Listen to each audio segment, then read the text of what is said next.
because God gave him a gift when he came back from heaven.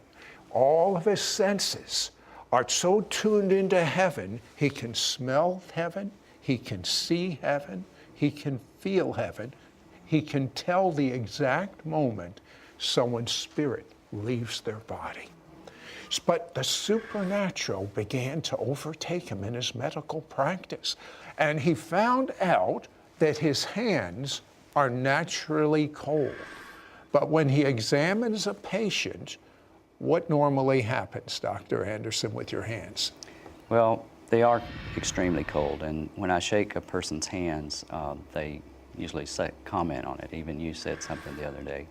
And they start to warm up whenever I'm examining a patient and I find an area that's not normal. Give me one example. Well, I had one patient that I shook her hand, and she was just a friend of my mother's, and I asked her if she had had any thyroid issues, and she did not know of any, and I told my mom that she probably ought to check with her doc, and sure enough, 2 weeks later, she called her mom and said, "You do have some thyroid issues." So. Well, you know, the thing that still amazes me about how he holds hands with hundreds of people, and you told me that there's almost like a breeze that you feel. Describe graphically things you see and feel and sense.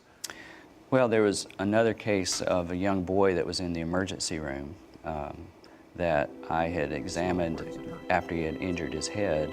And I put my hand on his head where he had injured it, and there didn't seem to be anything outwardly wrong with him. And as a matter of fact, I was going to send him home with just some instructions.